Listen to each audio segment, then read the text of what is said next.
Hello, everybody, and welcome back to another episode. Welcome back. Today, Amanda, we're going to talk about some of the various emotions that have been coming up for you. We are now over a year into this, and as the treatment has wound down, as the number of doctor appointments we have to go to has somewhat dissipated, it's given you and I both some time to really begin to process the previous year. Sorry. And with that, you've had some emotions come up, and you just thought you'd hop on here and share a little bit about it today. Yes. Um, so I essentially from my diagnosis, I've been in treatment since May of last year until March of this year. I did the 6 rounds of chemo, surgery, radiation. And I am just now actually processing what the hell just happened the past year. I have been working with a therapist, chaplain, a neuropsychologist, obviously various conversations with Jesse, my parents. So I've had a lot of help along the way, but that is not to say that I have not had some down and out horrible days of just severe depression. And to be honest, I don't even know if I've ever been super depressed before. I can definitely appreciate it more now when friends of mine or family members have talked about depressive episodes. I really could relate. But now I don't have this sense of hopelessness. What I have is this feeling of almost like mourning my life, mourning in the sense of what I thought my life was going to look like. And not saying that I don't have a year or years to keep going, but the life that I thought I was going to live out, I definitely, I was really hopeful to make it to, I don't know, 70. Well, what do you mean? You've never once said that. What do you mean? You never once said you wanted to make it to 70. What? You never have. What you've always told me is not that. Well, I mean, Well, I guess 70 is just kind of like a number that I feel like. what is the life you wanted to live? I'm really curious because every time I've asked you what do you want for your life, you've always said I don't know. Well, So I know I really want to know what is it. Hang on, you have eyelash on your glasses here. fine. Put it on the inside of it. You're welcome. Here, I'll get it while you're talking. Okay. I can't really see when you take the glasses away, but it's fine. What was the question? What did I want my life to Yeah, what look did like? you want your life to look like? Because I've tried to ask you that numerous times over the years, and you've always said, I don't know. Well, I think it's still more of the I don't know, but now I have more clarity of what I don't know. Well, what don't you know? What do you have clarity on now? I have clarity that I wish I would have at least worked part-time in a space of helping others. Mm. I did that with my work with CASA, my work with Women's Legacy Fund. So I was already doing that, but at a much bigger capacity. I would have liked to do that. It's more kind of realizing that I have glioblastoma, that this is such an aggressive cancer, that this is most likely going to be the thing that takes me out if it's not drivers on the side of the road. I mean, so I don't know. There's not a really specific do you feel answer. do you feel like it's now you're realizing more that you no longer have time to waste? Yes, that's it. Whereas I think a lot of us go through, which I think a lot of people can really relate to, Amanda, is most of us waste a lot of time in our life, and we go through the motions. We stay in stuck relationships. We stay in unfulfilling careers. We continue with unhealthy patterns of behavior because we assume that we'll have tomorrow, we'll have next week, we'll have next year, and by gosh, one of them we're going to get it right or something's going to magically change. And we kind of sit around waiting for the lottery ticket of life to strike us. Yeah. But then, I got the opposite of that. well, yes and no. I mean, it depends. I think you and I are very hopeful. Your doctors are very hopeful. You have more time, Yeah. and you are, by all practical purposes, on paper, your test results look fantastic. You're able-bodied enough that you could still go and do meaningful contribution in a lot of things. I think people will say that you're meaningfully contributing to their life right now. Yeah. I don't know if you really fully allow yourself to appreciate how much you're helping people. Mourning the life I didn't live, or that I thought I was going to live, it's a big statement. But then when we don't even allow ourselves to identify what that is and what we want, what we really get to is just realizing how much of our lives we kind of just squander. Well, I think too, I mean, I I was really ramping up in the sense of I started kind of like a love affair with running in 2014. I mean, I essentially just did like one marathon a year, but I was just never an athletic person and I was never a competitive person. That's why I wasn't a great athlete because I was never trying to outcompete people. But what I started to become was essentially an ultra endurance athlete. Like I kind of got the groove of like 29:029. Like I was really adamant I was going to do the same year I was signed up for rim to rim. Mm-hmm. And so that was, that's a huge bucket list thing that people want to do. Rim to rim being the Grand Canyon in one day. And I wanted to do a 30 to 50 miler. Like that was my next big goal, was to do something like that. And to be honest, I don't know if that's a reality for me anymore. I mean, and I'm not saying that I can't do other things, but I think that now that's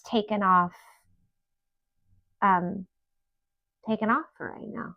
How much of it do you feel like was the physical goal or the physicality of it? And how much of it do you feel was the community of people you were immersing yourself in as part of it? Because what, for me, from my perspective, what was really seemed meaningful to you is that you had found this group of people that were your people. You know, people talk about finding their tribe, Mm-hmm. and it really seems like you found your tribe where many of those people who you just met a few years ago have become some of your closest and dearest friends. Mm-hmm. So do you feel like it was the physicality of it? Do you feel like it was the community of it? Do you feel like it's both equally? Do you feel like it's more one than the other? I'm just curious. I actually think it's because I've essentially have had two really major groups Mm-hmm. as an adult, Which is one of them. which are my Twilight people. Love them, still love them just as much, and like they're like sisters. And so I would say, I mean, we talk all the time. Yeah. My Twilight friends are 100%. Those are my really near and dear friends. And then I would say 29029, that group of people for sure. But I think it's more just the community versus like the actual physicality thing. Like I think I'm someone that I bond deeply to certain people Yeah. almost immediately. And it's it's not super rare that happens, but I am a very friendly, easy, outgoing person.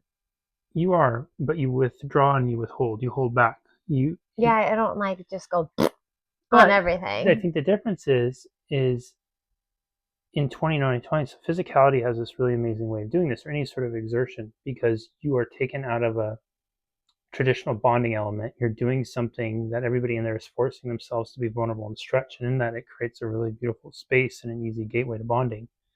That's why when your friend Casey was here, I thanked her for being your friend, and I told her, she opens up to you more than she does most people, Mm-hmm.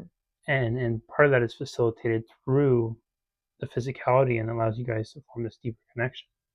I mean, I also think that there's something that if you were at Stratton in 2023, literally Of course. an easy trauma bond. Absolutely. An easy trauma bond that had happened in that moment.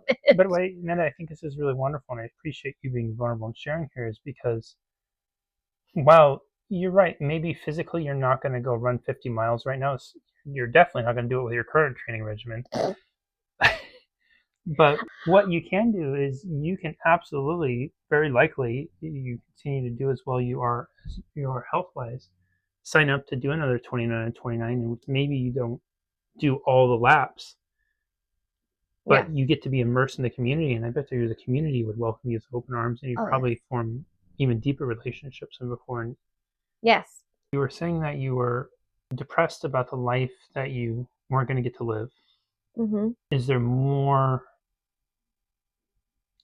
to the depression or those depressed feelings that you've had than that? Or do you feel like there's a little bit of resolution talking about it and some things that maybe you can aim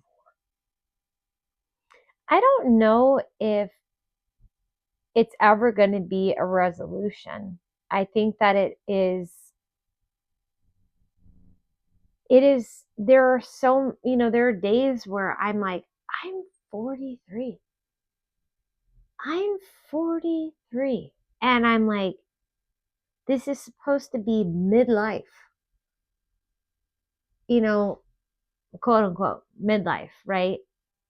When I was really young, I said I wasn't going to make it to 40. I mean, I was like a little kid and I said, I'm for? not. That's why I was confused when you said 70 No, earlier. I know, but I think in theory of like a good long life is like 70. I don't know Yeah. why. I think it's more like probably 80 now, but, I, there is just a reality that comes from being handed a terminal diagnosis. No matter where you are in your life, it's jarring. Yeah. You can't even reason with it. And by all means, I have never once asked the question like, why is this happening to me? Why?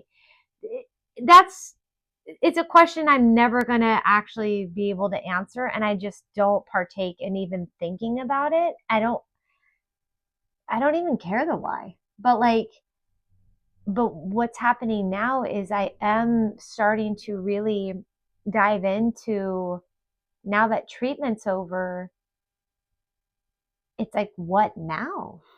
I'm not like, I don't have a job I don't have a job that I can go back to in any full time capacity because cognitively I can't. And, you know, I don't know. It's this very interesting, like messy middle in this That what moment. now is a really good question. Huh? That what now is a really good question. Yeah. Well, I don't have an answer to it, but what now is like, You were telling me about how you thought about doing a talk on living your best life now, oh yes. but we don't need to explain that yet because my question is, and before that, I just to me asking these questions with you, and it's a luxury because I'm not the one with the terminal diagnosis, even though I was the one that almost died the other day. I say that because I can only imagine that if it was me that was given it, I know I have struggled with regret at different times in my life, and I would probably be so.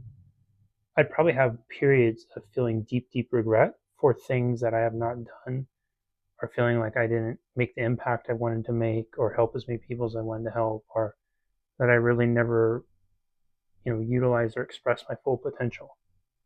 And I'm imagining I would be struggling with some of those things tremendously too. So I appreciate you being even present enough to acknowledging some of what you're feeling and be willing to talk about it, and then also entertain the questions at the same time. This is probably a lot of people who have like chronic illnesses or, cancer diagnosis, or, got in a car accident. You only have like one limb. I'm sure that everyone can probably relate to Absolutely. your life changing in a matter of a car accident or a cancer diagnosis. And then you just kind of go back to like, oh my, like my life has forever changed, like drastically. And we have a what do you want to do with your time you have left? Yeah. What do you want to do with your life? Question. Or what does living your best life now look like? Because that's what you've been talking about. And what if we just made it a kind of a little goal for you Oh. between now and next week when we show. So we'll do another video and then give you a week to think about it. Just put some bullet points. It doesn't mean you have to be married to it. Doesn't mean it has to be it, but just something to hold you accountable to really thinking with it and being able to come back and report. And the only reason I'm saying this is because I know this is something that's deeply meaningful to you. I know it's something that matters to you. I know there's people who are watching this who love and care about you. And if they know that this is something that matters to you, they might reach out to you and ask you about it and support it with you. Because if not, what will inevitably end up happening is you will kind of keep doing what you've been doing and you're comfortable with that. And then another week will go by and you won't come back to what is so important to you unless something comes up that forces you to confront. And it's usually from a perspective of sadness. Mm-hmm. Do you feel like that's fair Yeah. to say? So would you be open to that? No. That is about the most honest interaction of Amanda's and mine relationship right there. True story. Absolutely not. She does not say no to anybody else in her life, so she saves all of her no's for us. And usually what they are is her just saying no to herself. Yes, true. I'm only shortchanging myself at this point. No, you shortchange me too, because as somebody who's a partnering with you in life, there's a lot of things I would love to do, experience, accomplish with you. And I can't do it because you're not willing to do those things. So instead, I'm still in that place of, oh, hey, Amanda, when are we going to plan this? I don't know. Let me get back to you. Let Week me goes get by. back to you. I have a very busy schedule just sitting on my ass. Yeah. So is that something you're willing to do and come back and give everybody an update with a few bullet points in a week or so? Only because of you guys, I'll Yeah, say it's yes. not about me. It's just for everybody else. Okay, very good. Hopefully we can really hold Amanda accountable to start doing those things because Absolutely not. she is capable of, and I think it would be tremendous for her and people who love her and support her. And maybe you can come along with us. And maybe what we'll do with all this is at some point we can all do some big community event sometime together, some Yeah. physical event where we go and do a really cool hike or something like that. So, what do you think? Yes. Okay, we love and appreciate all of you. We'll see you next time. Bye bye.